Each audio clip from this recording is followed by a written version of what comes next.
Welcome to ప్రజా TV Telugu. ప్రతి క్షణం ప్రజాక్షేమం కోసం.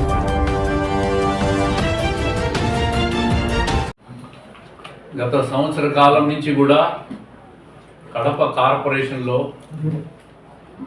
9 సంవత్సరాలుగా మేయర్గా ఉన్న వ్యక్తి, గతంలో 10 సంవత్సరాలుగా ఉన్న ఎమ్మెల్యేగా ఉన్న వ్యక్తి ఇద్దరూ కలిసి కార్పొరేషన్లో అవినీతి చేశారని చెప్తూనే ఉన్నాం. ఎన్నికల్లో చెప్పినాం, ప్రజలు కూడా విశ్వసించినారు, తెలుగుదేశం పార్టీకి ఓటేశారు. గత 6 నెలల కిందట మేయర్ అవినీతి పైన కూడా ప్రభుత్వానికి ఫిర్యాదు చేసినాం. ఫిర్యాదు పైన అన్ని రకాల విచారణ జరిగి మేయర్కు నోటీసులు ఇవ్వడం, తొలగించడం ఇవన్నీ జరిగినాయి. న్యాయస్థానాలకు పోయి స్టేలు తీసుకోవడము, నోటీసుల మీద స్టేలు తీసుకోవడము, ఆపడము, రకరకాలుగా న్యాయస్థానాల్లో కూడా ఈ తొలగింపు ప్రక్రియను ఆపే ప్రయత్నం చేశాం. చివరగా నిన్న రాష్ట్ర ప్రభుత్వం తొలగిస్తూ గజెట్ నోటిఫికేషన్ కూడా, మేయర్ను తొలగిస్తూ గజెట్ నోటిఫికేషన్ కూడా ఇచ్చింది. ఈ సందర్భంగా కడప ప్రజలకు నేను తెలియజేసేది ఏంటంటే, 9 సంవత్సరాలుగా మేయర్గా ఉన్న వ్యక్తి అవినీతి చేశాడని చెప్పి నేరం తప్పు రుజువైంది. తప్పు చేశావయ్యా అని చెప్తున్నాం. అధికారం దుర్వినియోగం చేశారని చెప్పినాం. నేను చేయలేదని న్యాయ పోరాటాలు చేసుకుంటా ఉన్నాడు. కనీసం ఇంగిత జ్ఞానం కూడా లేకుండా చట్టం తెలిసిన వ్యక్తి, రెండోసారి మేయర్ అయిన వ్యక్తి నైతికత ఏమన్నా ఉంటే ఎప్పుడో రాజీనామా చేసిందా. సిగ్గు లేకుండా కుర్చీని పట్టుకొని వేలాడుతాడు. ఈరోజు కూడా న్యాయస్థానంలో లంచ్ మూవ్ చేసే ప్రయత్నం చేసినాడు.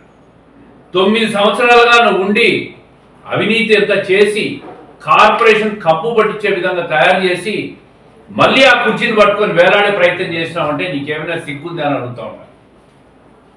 నైతికంగా తప్పుకొని డిప్యూటీ మేయర్ అయిన ముస్లిం మహిళకు అవకాశం ఇస్తే నీ సౌమ్యమన్నా పోతుంది అని అడుగుతా ఉన్నా. ఈరోజు కూడా డిప్యూటీ మేయర్ అయిన మహిళకు అవకాశం రాకూడదని, ఒక ముస్లిం మహిళకు అవకాశం రాకూడదని మళ్ళీ న్యాయస్థానం పోయి లంచ్ మోషన్ పిటిషన్ మూవ్ చేస్తే హైకోర్టులో లంచ్ మోషన్ తీసుకోవాలి, మళ్ళీ పిటిషన్ వేస్తా ఉన్నాడు దాని మీద. అంటే నీ కుర్చీని పట్టుకొని వేలాడడమే కావాలి. అవినీతి చేసేదానికి ఇంకా 6 నెలల సమయం ఉంది. ఈ 6 నెలల్లో కూడా అవకాశం వస్తే అవినీతి చేయాలని ఆలోచనే. చిన్న తప్పు అంటున్నాం. తప్పు కాదు, అవినీతి చేశారు మీరు. కార్పొరేషన్ సర్వనాశనం చేశారు. ఇట్లా ముట్టుకుంటే కంపు కొట్టే పరిస్థితికి తీసుకొచ్చారు 2024 వరకు. కనీసం కౌన్సిల్ సమావేశాలు ఉండవు, కౌన్సిల్లో ఏ తీర్మానాలు పాస్ కావు, రోడ్లలో బజార్లో కూర్చొని కౌన్సిల్ సమావేశాలు నిర్వహించినావు. ఇటువంటి అవినీతి పరుణ్ణి చట్టం ముందు ఈరోజు దోషిగా నిలబెట్టాం. దోషిగా ప్రూవ్ అయినాడు, తప్పు చేసినాడని ప్రూవ్ అయింది.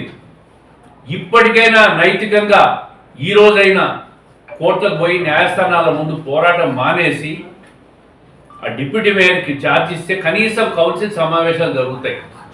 కౌన్సిల్ తీర్మానాల అభివృద్ధికి సంబంధించిన తీర్మానాలు ఆమోదం లభించే విధంగా తయారవుతాయి. గత సంవత్సరం డిసెంబర్ 22వ తేదీ 24వ తేదీ సమావేశం తర్వాత ఈ రోజు వరకు కౌన్సిల్ సమావేశాలు లేవు. రాబోయే 5-6 నెలల్లో మున్సిపల్ ఎన్నికలు జరగబోతున్నాయి. నేను ఒకటే విన్నవిస్తా ఉన్న కడప ప్రజలకు, తెలుగుదేశం కూటమి ప్రభుత్వం ఉంది, తెలుగుదేశం ఎమ్మెల్యే ఉన్నారు, తెలుగుదేశం అభ్యర్థులకు ఓటేసి గెలిపించండి. కేంద్రంలో రాష్ట్రంలో డబుల్ ఇంజన్ సర్కార్ ఏ విధంగా ఉందో కడప కార్పొరేషన్ కూడా ఎమ్మెల్యే కార్పొరేషన్ ఇద్దరు ఒకటే పార్టీ వాళ్ళు ఉంటే డబుల్ ఇంజన్ సర్కార్ మాదిరి ముందుకు పోతుంది, నగరం అభివృద్ధి చెందుతుంది. తెలుగుదేశం పార్టీకి రేపు కార్పొరేషన్ ఎన్నికల్లో పట్టం కట్టాలా? ఇటువంటి అవినీతి పనులను ప్రజలు రేపు మళ్ళా ఓట్ల కోసం వస్తే తరిమి కొట్టాలని చెప్పి ప్రజలు పిలిపిస్తూ ఉన్నారు. తెలుగుదేశం పార్టీ అభ్యర్థుల్ని గెలిపించండి.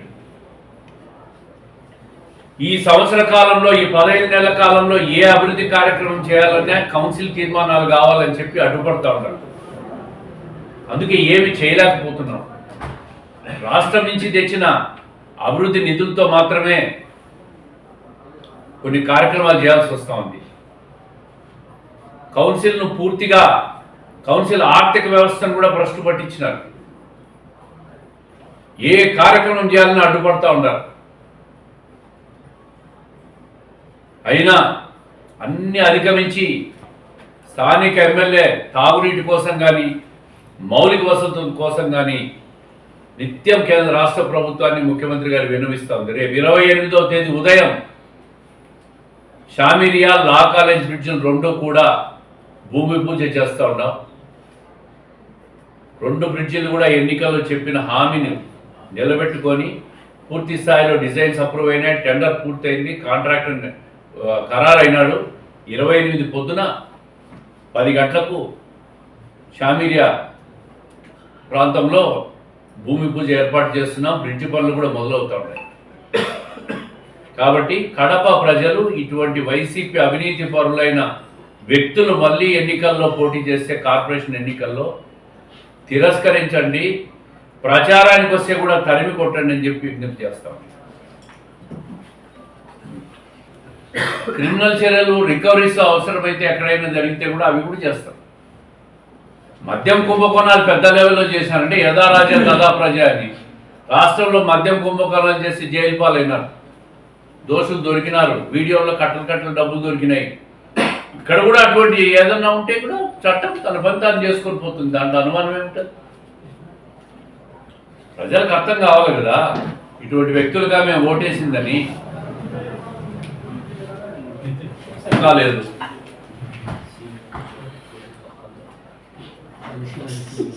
ఒకటి తెలుగుదేశం పార్టీ, ఒకటే నాయకత్వం. ఇక్కడ ఎమ్మెల్యే రెడ్డప్ప గారి కుటుంబం మాత్రమే నాయకత్వం. ఇది తెలుగుదేశం పార్టీ అంతే. సీనియర్లు లేదు, తోలు తొక్క లేదు. ప్రసాదించుకుంటాం తప్పకుండా.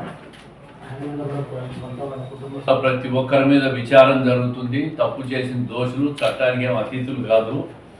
ఎవడైనా తప్పు తప్పే, ఎవడైనా చట్టం ముందు సమానం అనుభవించాల్సిందే. దాంట్లో ఏం రాజీ ఉండదు.